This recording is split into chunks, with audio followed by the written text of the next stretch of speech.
नमस्कार, तिसरा डोळा न्यूज मध्ये आपलं स्वागत। मी सतीश चव्हाण। पाहूया आजच्या काही ठळक घडामोडी। महाराष्ट्र राज्य कृषी पणन मंडळ पुणे व सांगली कृषी उत्पन्न बाजार समिती यांच्या संयुक्त विद्यमाने आयोजित सांगली आंबा महोत्सव 2025 चे उद्घाटन सांगलीचे जिल्हाधिकारी अशोक आकडे यांच्या हस्ते करण्यात आले। या प्रसंगी बोलताना जिल्हाधिकारी महोदयांनी आता शेतकऱ्यांनी आंब्याच्या बरोबर ज्या त्या आंब्याची कलमे सुद्धा विकावीत, जेणेकरून त्यांना अधिक उत्पन्न मिळू शकेल असे आवाहन केले व आंबा महोत्सवाचे नेटके नियोजन केल्याबद्दल पणन मंडळ व बाजार समितीचे कौतुक केले। यावेळी महाराष्ट्र राज्य कृषी पणन मंडळ कोल्हापूरचे उपसरव्यवस्थापक डॉक्टर सुभाष घुले, सांगली कृषी उत्पन्न बाजार समितीचे सभापती सुजय नाना शिंदे, उपसभापती श्री रावसाहेब पाटील, पणन मंडळाचे पणन अधिकारी श्री ओमकार माने, बाजार समिती सांगलीचे सचिव श्री महेश चव्हाण, मॅग्नेट प्रकल्प पणनचे अनिल जाधव, संचालक संग्राम पाटील, शशिकांत नागे यांच्यासह सांगली कृषी उत्पन्न बाजार समितीचे सर्व संचालक मंडळ उपस्थित होते।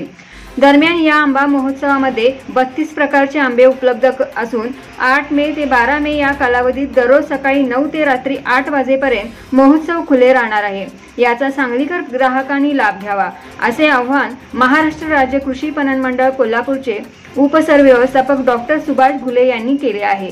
सांगलीमध्ये आंबा महोत्सव आयोजित करण्यात आलेला आहे आणि इथे खूप प्रकारचे आंबे, शेतकऱ्यांनी लावलेले खूप चांगल्या प्रकारचे आंबे आज इथे सांगलीकरांसाठी उपलब्ध झालेले आहेत। त्याचबरोबर मी असं सांगू इच्छितो की आंब्यांच्या व्हरायटीज खूप चांगल्या आहेत। म्हणजे मी इथं हापूस पाहिला, केशर पाहिला किंवा बाकीचे आपले जे आंब्याच्या व्हरायटीज पाहिले।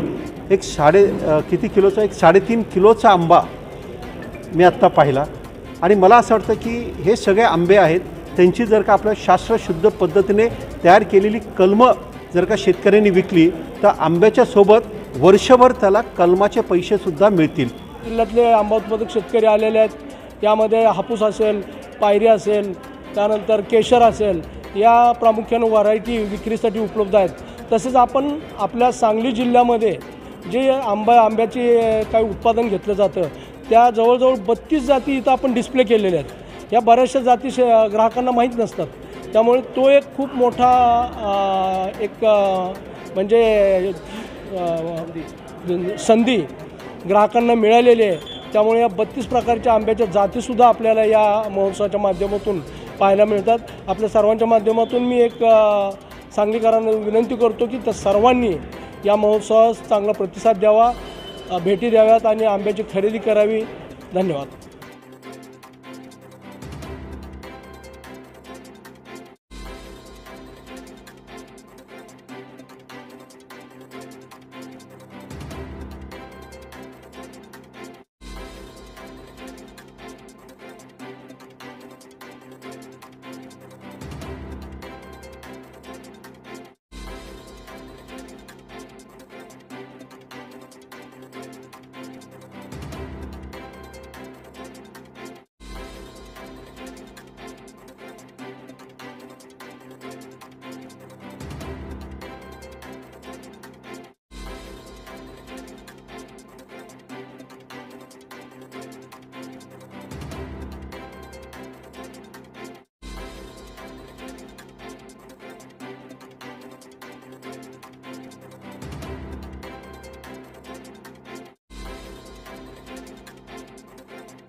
यूट्यूबवर सर्च करा तिसरा डोळा.